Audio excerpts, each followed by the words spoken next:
Hey, who has joined us? There we go. David, hi. How are you? Thanks for joining. I am attempting to find all of my stuff. Here we go.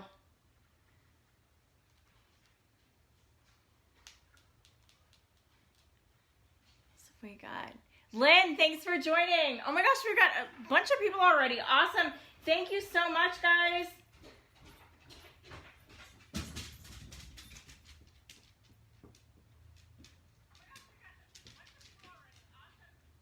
Crystal, thanks for joining. Amy, thanks for joining. Awesome. Amy, what up? What up? Oh my gosh. How has everyone's week been? Has it been crazy? Do you feel like sometimes you just want to explode and maybe throttle people? It's been a crazy week. It's been a good crazy week, but crazy nonetheless. I actually got to go this afternoon and hang out with my friend Tracy, and we had kind of a late lunch and hung out at Barrel 33, and it was so nice to be out and around people and not feel like I was being inundated with everybody's ick. It's been insane. Who else is with us now? Let's see. Can I see who it is? No. Won't tell me. All right. Well, as I see your name come up, I will do a shout out. If I miss you, I'm sorry. And I knew this was going to happen. So we've got I've got a ton of info for you guys tonight. I want to say congratulations. Good job. Thank you guys so much for getting the word out there. We were officially at about 3 o'clock this afternoon at 110 members for the Tea Time with Dr. Danny group. So that's freaking awesome. And I did get a visit from the Tea Fairy today. So Dov from Red Leaf Tea Company stopped by today to drop off this little sampler pack, which is so cute. It has one of his famous leaf infusers, a teacup, a massive, like, you could have some serious tea in this thing. If I can get it out of here. I'm just gonna turn it around. Serious tea in that bad boy. And then a sampler of his 4 most popular teas. There's a card in here that tells you what each one of them is.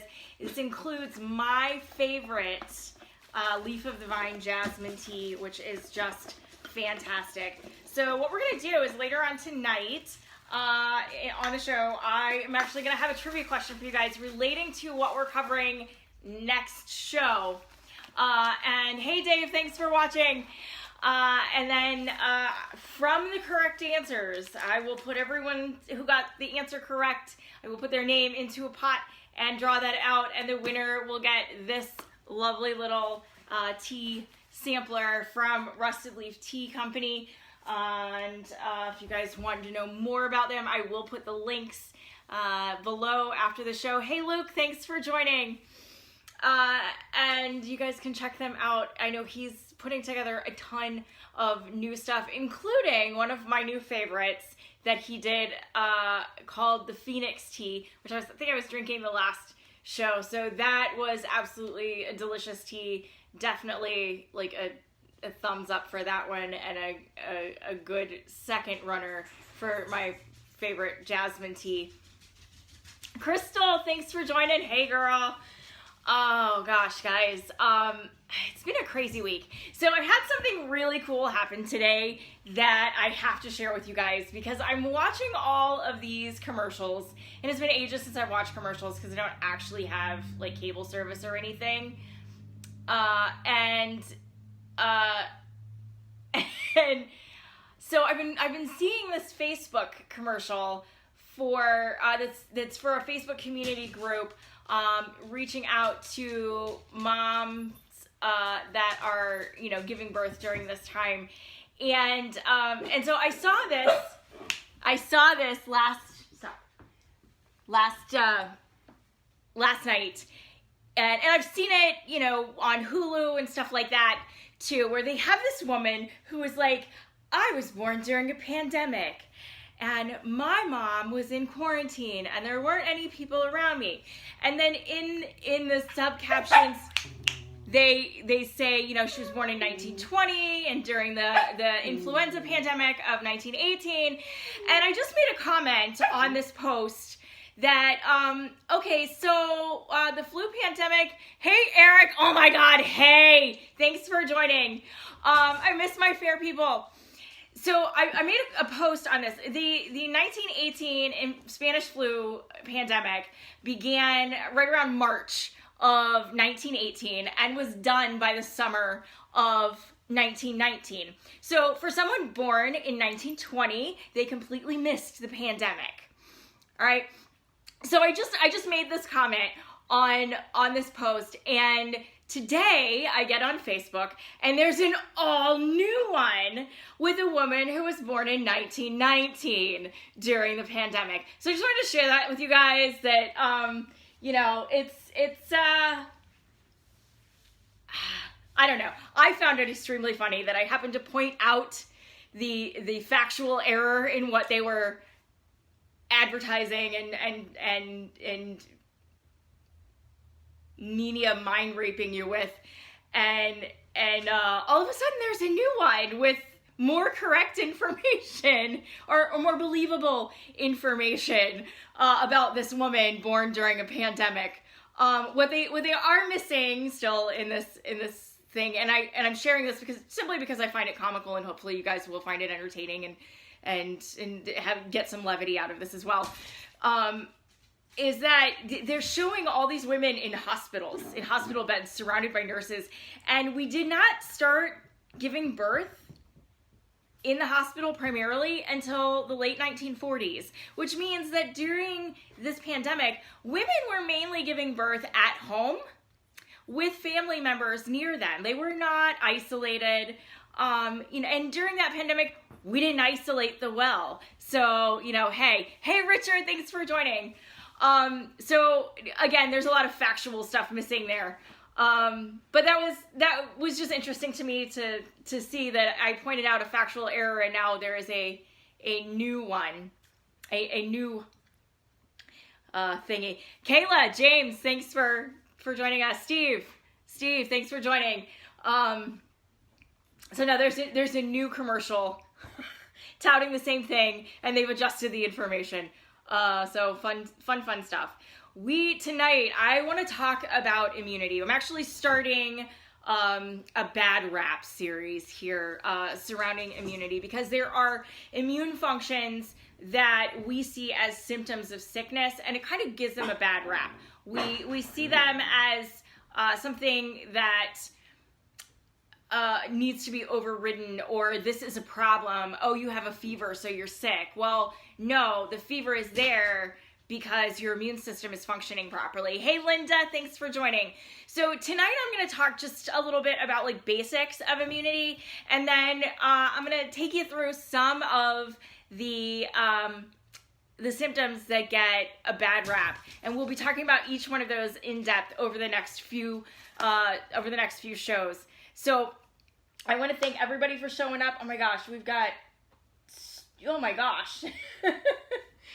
Awesome. Thanks so much, guys. I appreciate you guys coming out. Well, let's go ahead and get into it. One of the things that I think we really need to understand about our immunity is that it's not something that we have to trigger to happen. We have natural responses to anything the body finds internally or in any way is antagonizing us. Hey, Heather, thanks for joining.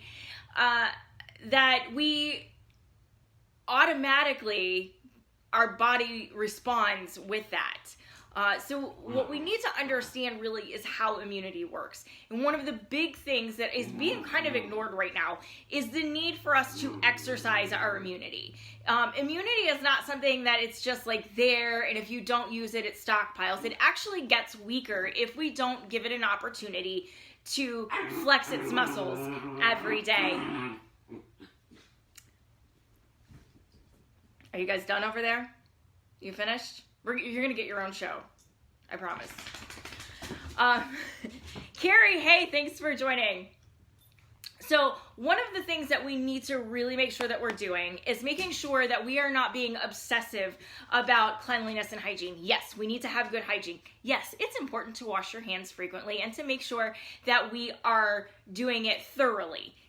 Water as warm as you can stand, soap at least 20 seconds to ensure that we are, cleansing things off of our hands that we don't need and minimizing our risk of exposure while not completely eliminating that risk. Anytime that we eliminate a risk, we actually begin to deplete our immune system's function. So go outside, get close to people. This exercising of the immune system actually is the basis for herd immunity, in that we need to be exposed to bacteria and viruses all the time. There are bacteria and viruses that are beneficial to us. If we take samples off of anyone's skin at any point in time, unless you are like super obsessively cleansing, there are bits of Salmonella and Streptococcus and a number of other bacteria and viruses on the skin, some of which are actually very beneficial to us. And if we are not exposed to those, if we are not out in our environment, we are weakening our system, because not only are we not exposing ourselves to the stuff that can be harmful, but we're not getting enough of the stuff that's good for us. So we need to take time to exercise that.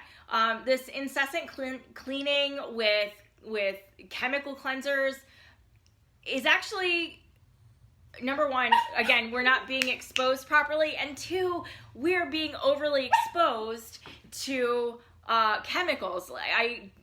We have a higher chance of dying of chemical exposure at this point than we do of even contracting coronavirus, much less dying of it. Come here. Come on, don't be whiny. Don't be whiny, come on. There's also a big difference in the way our immunity responds when we come into contact with viruses and bacteria naturally within our environment versus, excuse me, stop it, sir. You guys even threw the pillow on the floor. What the hell? All right, come say hi. Come say hi. Yes, thank you. Thank you. Okay. All right, lay down. What was I talking about? Oh, immunity, organically coming into contact with these viruses. The response that we have to a virus when we come into contact with it naturally in our environment is significantly different than how it responds when we get a strain of that virus or a portion of that virus in something like a vaccine. The body does not actually go into this vaccine and go, oh, that's the thing we're supposed to be inoculating against. It looks at the vaccine as a whole.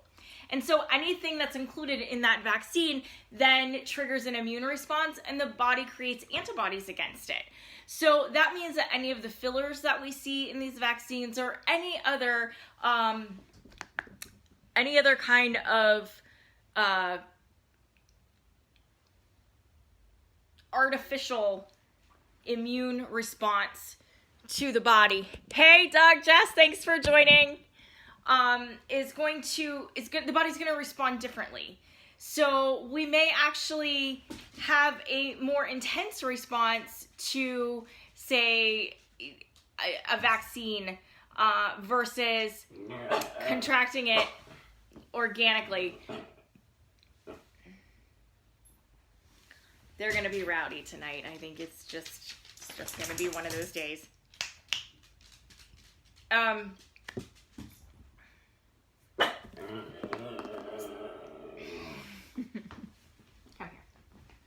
here. Come here, guys. Oh my goodness.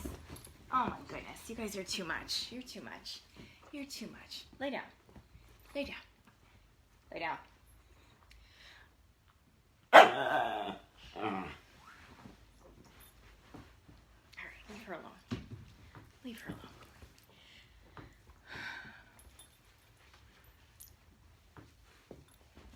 All right. I want to encourage you guys to really think about this. So one of the things that we recommend to moms with new babies is that they kiss and nuzzle their babies a lot. And the reason for this, get out of my tea. The reason for this is because we're actually transferring immunity. And again, this is how herd immunity works. We are transferring that immunity to our new baby. And this works with any kind of transfer of immunity, not just from moms to babies, but also to, other people in our social circle and everyone around us. And I gotta say this, I know that there are a ton of people out there who are really stressed out. There's a lot of argument on both sides about the masks and the social distancing and things like this. Guys, I'm going to give you the information that I have based on my education and my experience and my understanding. And I want you to use your own common sense and your own judgment on what's best for you. And I'm putting this out there, probably not to the right people because they don't watch this show, but there's so much ugly going on right now and it's around people not doing what other people think they ought to be doing. And instead of being kind and respecting that person's right to choose and then just making their own choice, they're being nasty about it. So I'm putting it out here to my tea timers. I love you guys. You're amazing people. I want to encourage all of you to simply be kind. Dan, thanks for hopping on and joining us.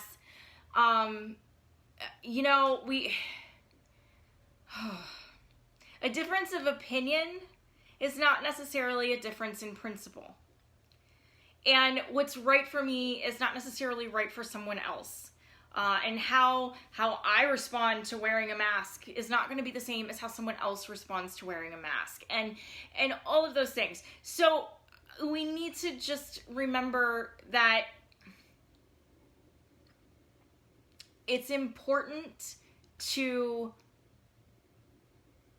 honor your own opinions and your thoughts without trying to invalidate someone else or to shame someone else or to ridicule someone else for making a different choice.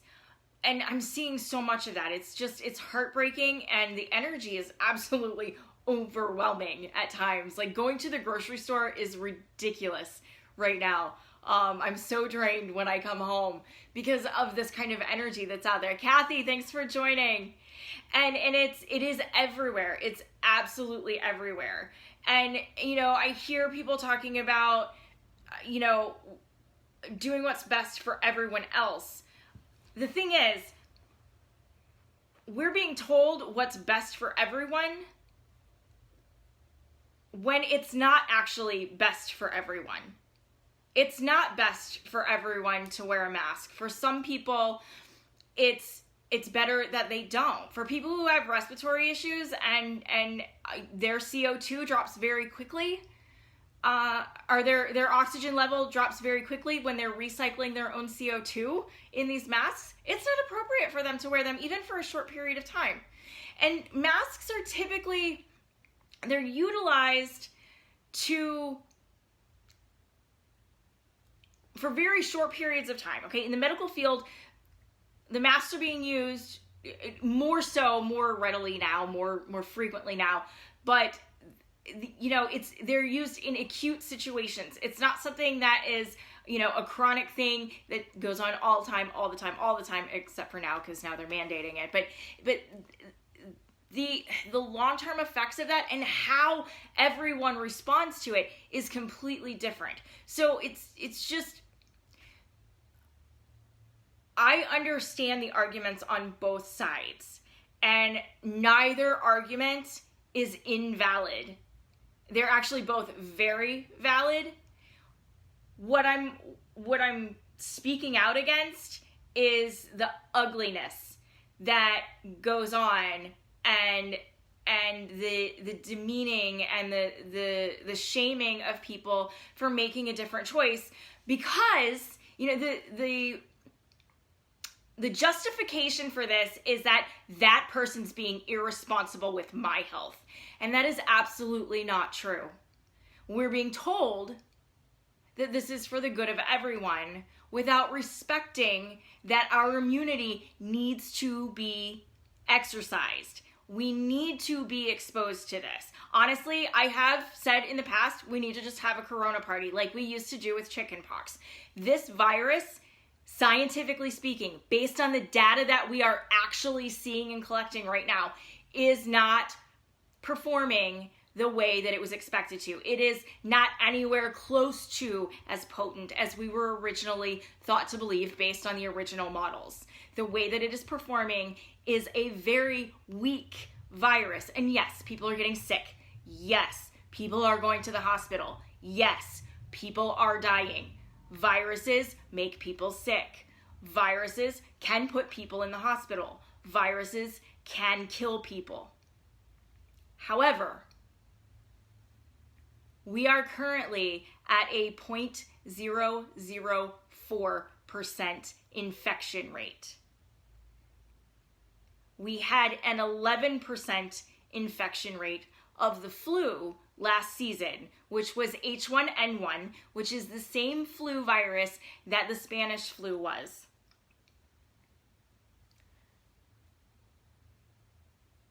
Which is what this virus is being compared to, that 1918 Spanish influenza outbreak. And it's not performing the same. And so to say, well, it's for everyone's good, when we don't have the evidence to back up that these measures are fully appropriate, then condemning someone else's behavior is not okay. You know, being nasty to someone else because they are making a different choice or they have a different point of view is not okay. That energy goes out. Whether you think you're doing that or not, that energy goes out. And, you know, it saturates our entire lives, and everyone is feeling it. So I want to encourage you guys to just remember to respect other people's opinions. And that doesn't mean that your opinion needs to be disrespected. It's not either or, it's both. Respect other people's points of view, respect their right to choose, and just be kind. Just be kind. You don't have to agree with them. You can simply say, this is the right choice for me.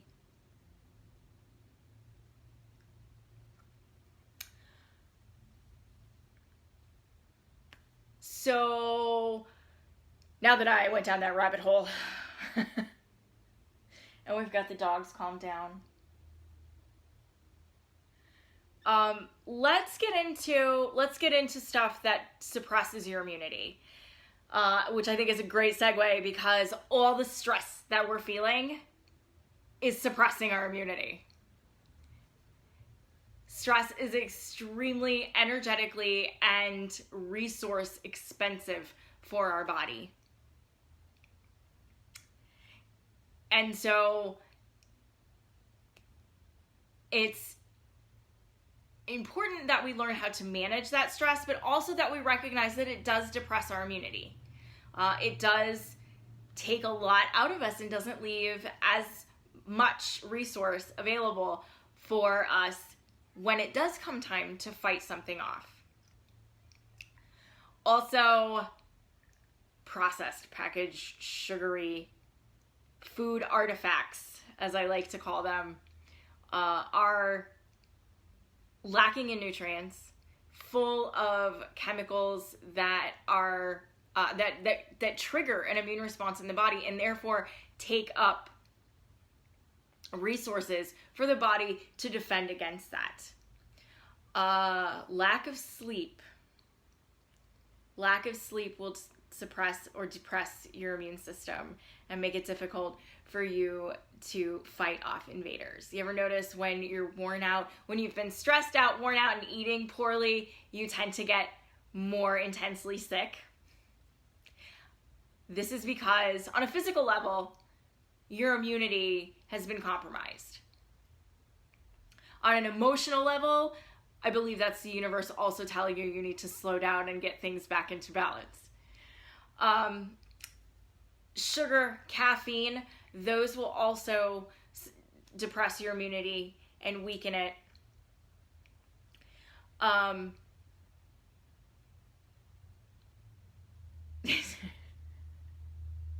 Thank you, David. Yes, absolutely.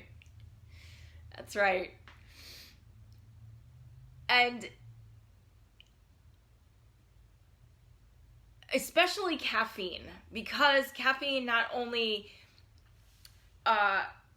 triggers that rush in the body, it overstimulates the adrenal glands, it strips the body of hydration, it strips the body of B vitamins, zinc, magnesium, phosphorus, potassium, and all of the important nutrients that we need to also, go back in and assimilate and use those to actually transport and what is the word I'm looking for here? So all of those vitamins are part of your receptor vitamin group, and their job is to act as keys and conductors and conduits in utilizing and assimilating other nutrients so that we remain in balance. Did I get everything? Oh, hydration. If you are dehydrated, your body is putting every ounce of energy that you have into just surviving, never mind defense or cleansing or maintenance or anything else. The other thing that will absolutely depress immunity is isolation. Not just because of the herd immunity thing, but because we are pack animals. And because we need that connection with other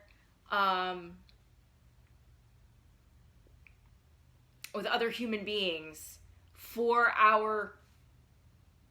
the good of our soul, for our emotional or spiritual well-being. If we are isolated for an extended period of time, and extended is kind of subjective. Some people can do really well for, months at a time. Other people need to be connected with people very regularly, or they begin to feel that depletion.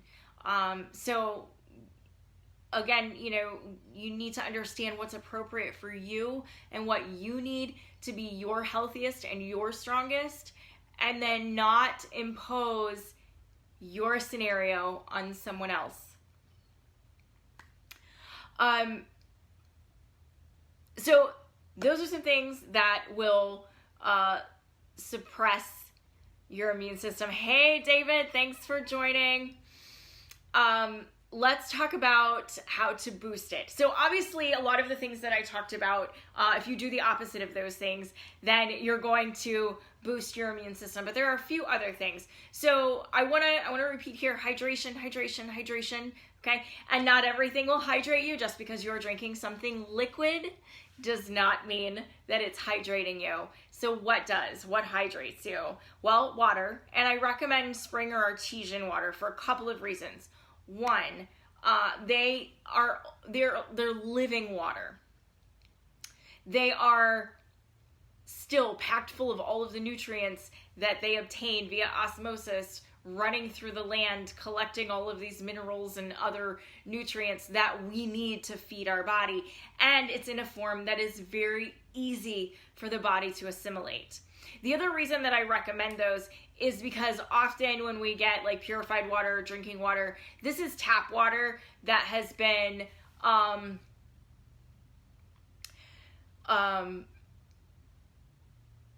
filtered through the water plants, the water treatment plants, has chemicals added to it, may also still have some traces of bacteria and things like that in it. So the purified drinking waters, things like that, it's your tap water that's been put through maybe a charcoal filter. The distilled waters are different. It's boiled water. It's been boiled and then put through a distillation process where it evaporates and then it goes back into this cooling coil tube and then it's filtered down. Rick, thanks for joining. And then you have your distilled water. There are some other waters out there that people have asked me about, and I'm gonna go ahead and talk about that. One are like the smart waters and stuff like that have they're like, oh, the pH is 9 or what have you. So water's natural pH is 7. It's neutral.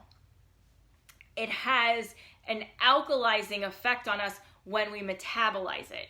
Drinking a water that is already alkalized will initially take you from an acidic range to a more alkaline range, but then it will push you too far into the alkaline range.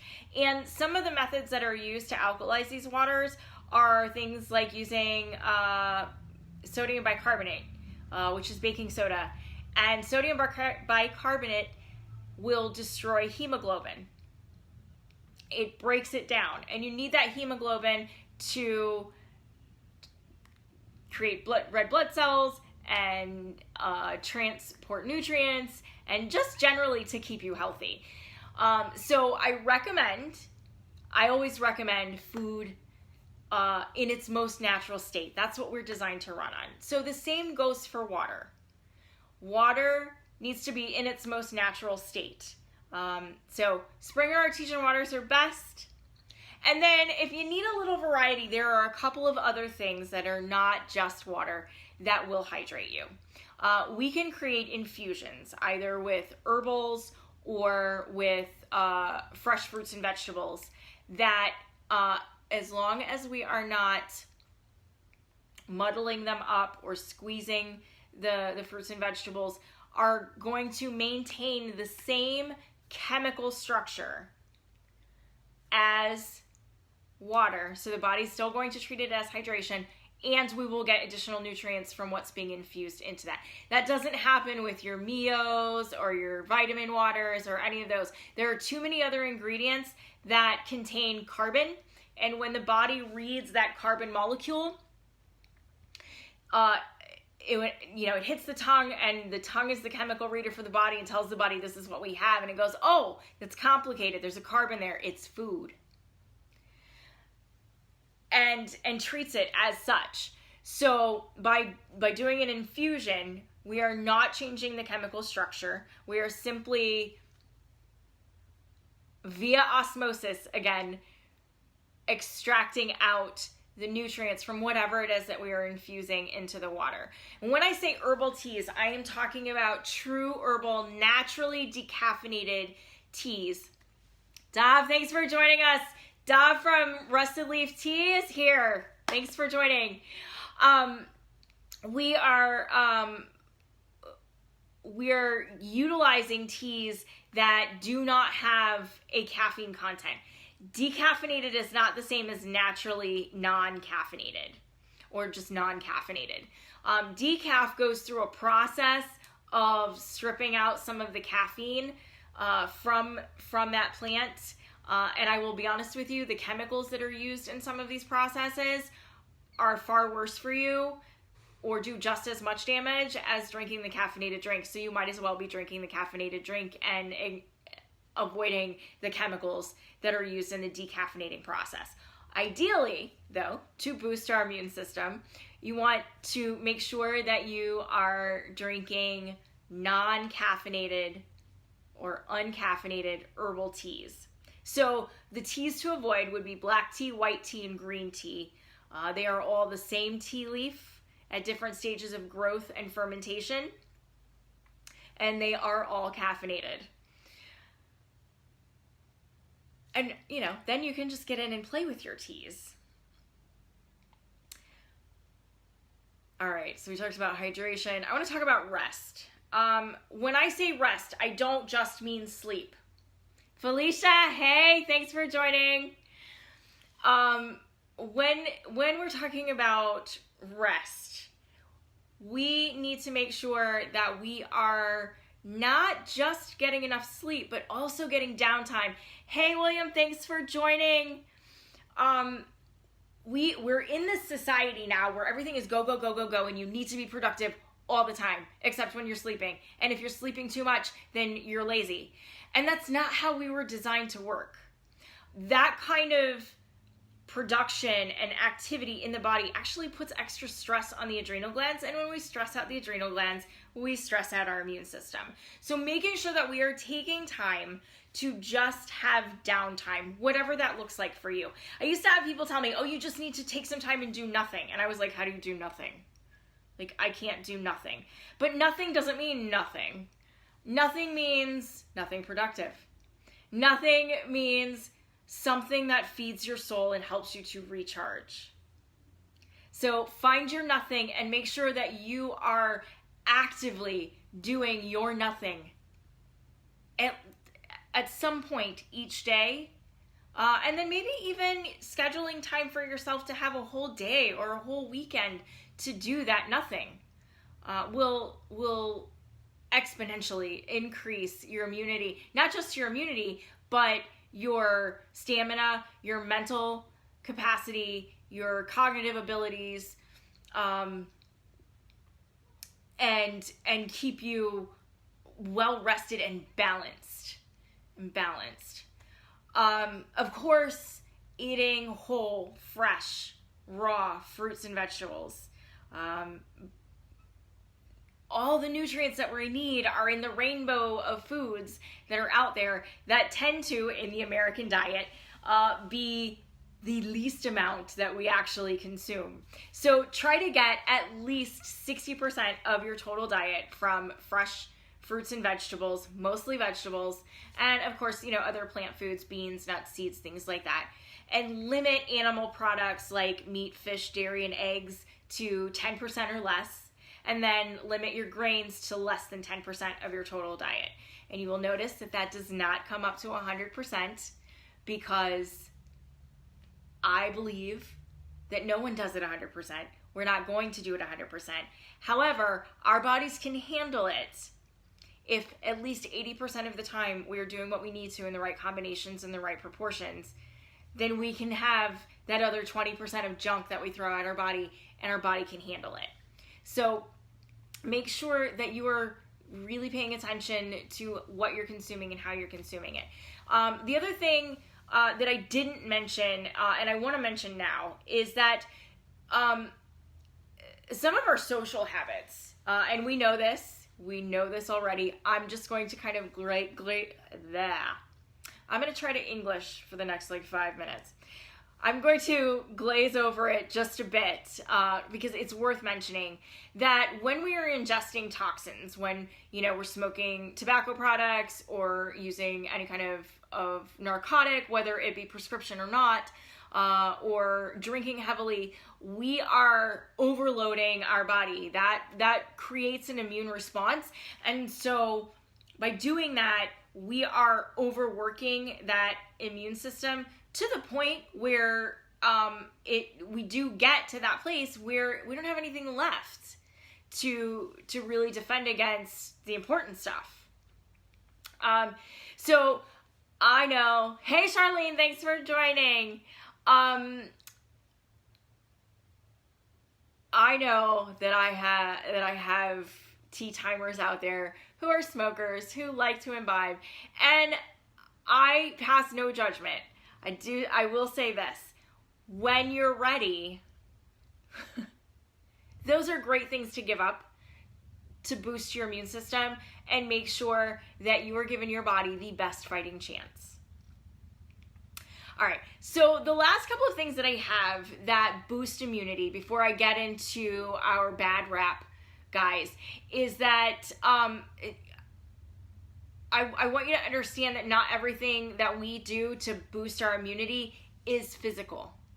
A good portion of it is mental and emotional, because we are mind, body, spirit, and mental and emotional stresses or expenditures are more expensive resource-wise for us than physical ones are. So these types of stresses, these types of things that deplete us or refill us are just as important as the physical stuff.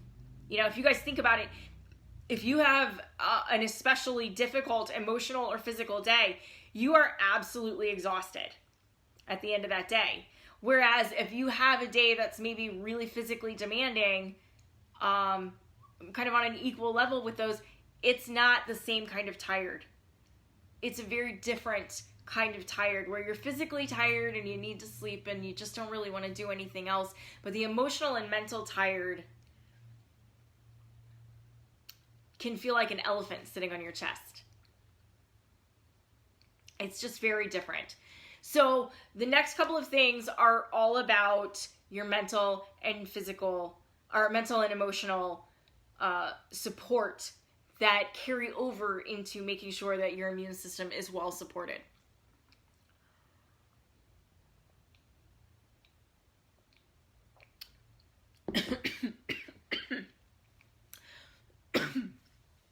Okay. So the first thing is, make sure that you have a good support system around you. You need people around you who encourage and uplift you. I'm not just talking about friends who agree with you on everything. You need people who will call you on your BS without making you feel crappy, because they love you and they want you to be the best that you can possibly be. Those are the kind of people who are going to feed your soul and best help support your immunity. You know, you need people in your circle that calling you on your BS means that they're giving you that support to work through whatever it is you're going through, so that you come out stronger on the other side, knowing that that person is in your corner, no matter what, even when they disagree with you. Also, you know, I think spirituality and religion get used kind of interchangeably, and I don't find that to be appropriate. You know, a religion is kind of, to me, religion is the set of rules and guidelines and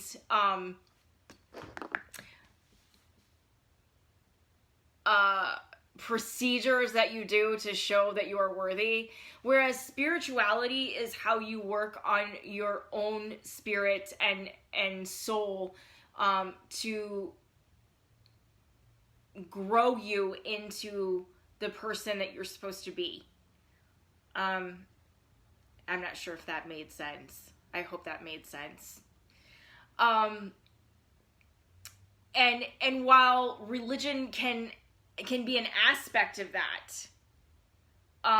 making sure that what you're doing on a spiritual level really does resonate with you is far more important than whether or not you are religious. I think it's more important that we be spiritual, regardless of how we choose to practice that, versus religious, if that makes sense. I hope that makes sense. If not, please ask me to clarify whatever didn't make sense for you.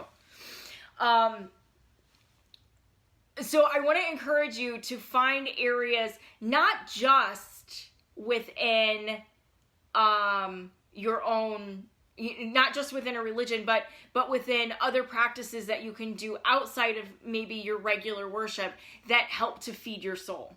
Whatever that looks like for you. Again, you know, find your nothing and find your spiritual growth place, your spiritual, the place where you can feed your soul. Find that for yourself and make sure that you are regularly engaging in that. Often we tend to kind of be like, you know, that's just for Sundays. That's just for, and it's not. Like, our spirit needs feeding every single day. So take time to do that. And finally, look for ways within your own circle and your sphere to find the win. Not I win and you lose, but the win. What is it about this that is a benefit to me and to other people? And that's going to be different for everyone. Like, you can have 10 people in a situation and everybody has a different win. So I want to encourage you to look for that win without worrying about, does anybody agree with me? Because it doesn't matter. It's your win, not theirs. All right. You guys have been like super vocal. I can't keep up with the comments. I'm going to try and scroll back through and respond to whatever I can here. Thank you so much for being involved in this conversation. I love it. I love it. I wish that I could hear you. I miss that part of doing live workshops. So I'm gonna jump right in real quick and talk just briefly about each of the components that are gonna be talked about in depth, ongoing in this Bad Rap series. The first of which is a fever. And we tend to, we've been taught that a fever is a bad thing and we need to suppress that. And I'm probably preaching to the choir here because most of you have been around me or are similarly minded. But we're going to talk about it a little bit. And this is going to be part of our the trivia question for the door prize, if you will, is around a fever. We've been taught that we need to suppress a fever because if we have a fever, that's a problem. However, that's not the case. A fever is just the body responding to some kind of invader and creating a space that is incompatible or inhospitable for that particular invader. So we actually do have a power pellet zone. And we'll see how many people paid attention in other workshops or other videos that I've done where I've talked about this. We have a power pellet zone where our immune system gets supercharged. So the trivia question is, where is that power pellet zone? What is the temperature at which our immune system gets supercharged? Don't answer right now. Leave it in the comments after the show. I will pull out the ones who get the correct answer and draw from those for the door prize. So the other items, the other things that I want to talk about and we're going to be talking about in this Bad Rap series are some of the other inconvenient symptoms that we have that are they're just natural immune responses to help the body rid itself of an invader or something that is not self, something that is attacking us or antagonizing us in any way. So we have coughs and sneezes. We have everybody's favorite, mucus. And then, of course, last but not least, and definitely a fan favorite, would be vomiting and diarrhea. And I think the one thing about all of these that has gotten us to the place where we're like, oh, this is bad, is because they're messy. They're messy, they're gross, they're inconvenient. We don't feel good when it's happening. Like none of these responses feel good when they're happening. And so we've been taught for a long time to suppress the symptom, to get rid of the symptom, and then you're okay. So I'm going to talk about each of those symptoms in upcoming workshops to our upcoming episodes to just get more in depth about how they function, why they function, and what we're actually experiencing when that happens, and how best to support that in doing its job. All right, so I'm going to take a breather here because I've thrown a whole bunch of information at you guys, and I'm going to try and scroll back through the comments and answer questions as I can. Please feel free to bring more questions to the table. Oh my goodness, you guys are amazing. Thank you for all this input.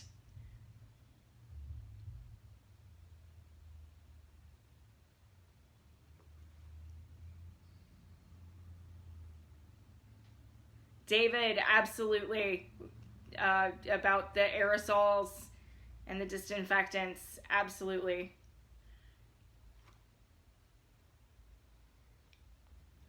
Amy, yes, we are all responsible for taking care of each other. Though I would say some of what I have experienced in what I was railing against earlier is not about taking care of each other. It's about controlling other people's behavior, or at least that's how I'm receiving it. And maybe I'm just not receiving it as it was intended.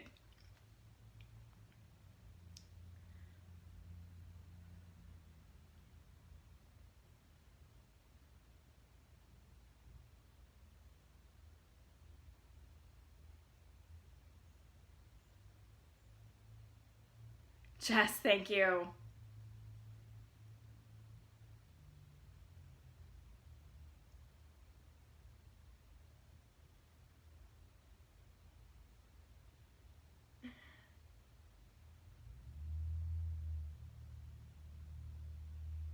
Oh.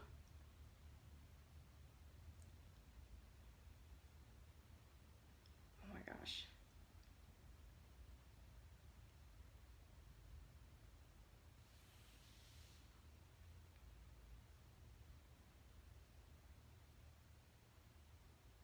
Amy, I love that. We should not make religion our identity. We can identify with our faith, but are not our religion. That's beautiful. Thank you so much. All right, so I have no idea what time it is. So I'm gonna go ahead and just open it up for questions, comments, concerns, criticisms. As always, please be kind. And again, thank you guys for showing up and spending Thursday evening with me in the parlor and listening to me kind of word vomit at some point. It's my goal to make sure that you guys are getting information that you can use, that makes you think, that empowers you. So, I would love your feedback on that. What did you like? What did you not like? What would you like to see more of? What really resonated with you? That feedback helps me to put content together that is always improving and useful to you guys. That's the most important thing. Russ, oh my God, honey, welcome. Thanks for joining us. I swear I miss my fair people. Is it summertime yet? Is Great Lakes ready to open? We're just gonna go up and flash mob the space. It's all good. We'll put on our own fair.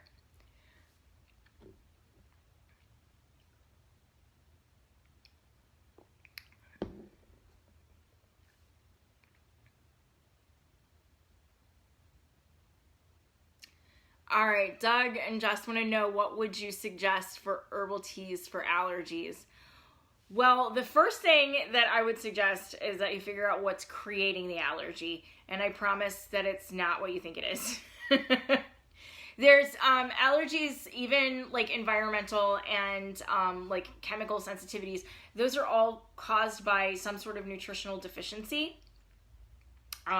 Typically it's niacin, essential fatty acids, magnesium, and the amino acid histidine.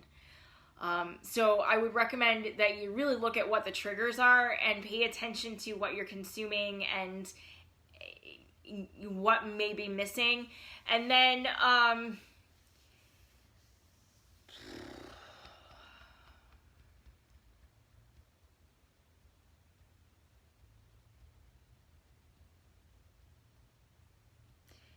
maybe try dandelion leaf and see how that does.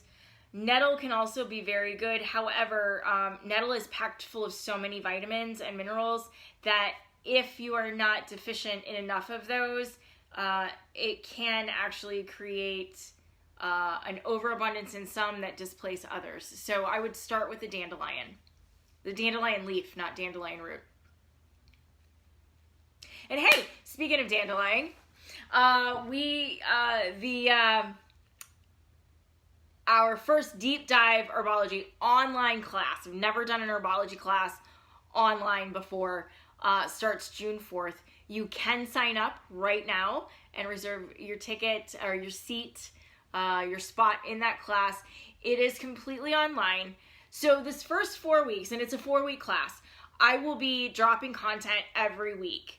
After that first 4 weeks, it will be available all the time. And you don't have to show up at any specific time. You just come on at your own pace and go through whatever you need to go through. And it's there. Once it's dropped, and you can always go back to it. So I will put the links for that below as well. Please like, share, subscribe, tell all your friends.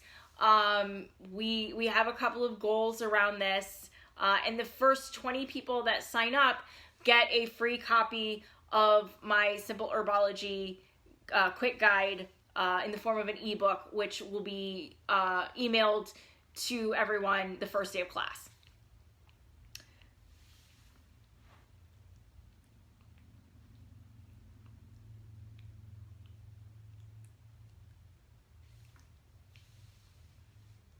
All right, I still have no idea what time it is.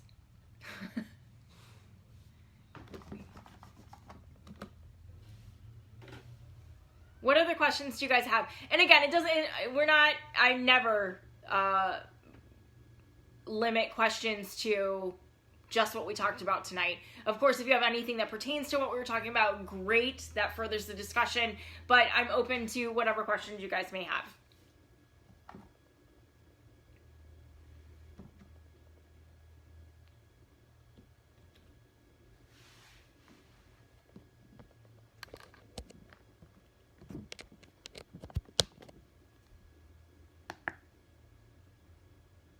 $6.58. Thank you, Dave. Thank you very much. Wow, we like really ran it down. I talked a lot. I hope you guys enjoyed tonight. I'm gonna leave it open for just a bit longer for questions. But again, I don't even know the right word to express how amazing it is to have the kind of support and response that I've had to this project. It was, Felicia and I were just sitting on the phone one night and I was like, well, I want to do this live show. I want to do this. I want to get on and I want to talk to people. I miss talking to people. I miss being able to give this information out. And somewhere in the conversation I said, well, I'm just going to sit in my parlor with a cup of tea and talk to people. And then we do this idea of tea time with Dr. Danni came up and we just kind of ran with it. And I'm so grateful to be surrounded by such amazing people. Even though I don't physically get to see all of you much at all, I feel ya. I'm so grateful for the energy that you guys put out and send to me, and the encouragement and the participation, and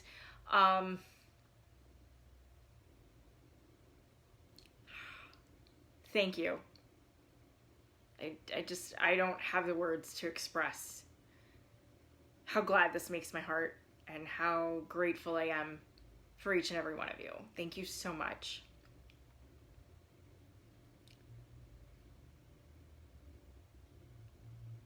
Questions, comments, concerns?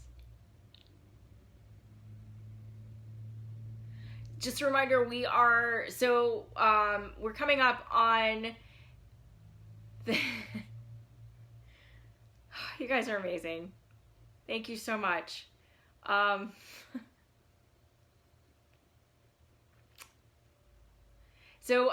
What's on the menu is going in full force. I've gotten some really great feedback from everyone. Thank you. Thank you to people who have pointed out editing errors and stuff in the videos. It's a learning curve. I know. I appreciate you guys sticking with me and making me aware of those things so that I can give them attention. We're kind of switching up the format a bit. What I have been doing is putting a version on YouTube for everyone to see, and then in our Patreon archives an extended cut with exclusive footage and full recipes and so on. What we're going to do is actually put that full episode with all the extended footage up. It drops on Saturdays at noon, every other Saturday. So not this Saturday, but next Saturday we'll have a new episode. And we're going to put that full episode up. It'll be available for everybody until the following episode comes out. And at which point we'll archive the old episodes into our Patreon account and put the new episode up. So for our Patreon members, what that means is that you will always have access to the full archived versions. The full recipes will be available with the Patreon link. So if you guys get a chance, head on over there, check it out. We are still building content. I know this is going to take some time for us to build up. So thank you again for your ongoing support and feedback. It's so appreciated and so welcome, and I'm absolutely humbled and grateful for all of you. So we are at the top of our hour, and I guess I'm gonna go ahead and sign off. Again, thank you for spending your Thursday night with me. Be kind to yourselves, and be kind to others. Show others the kindness you would like shown to you, and show yourself the kindness that you show to others. Till next time, guys. Stay healthy. Stay happy. Good night.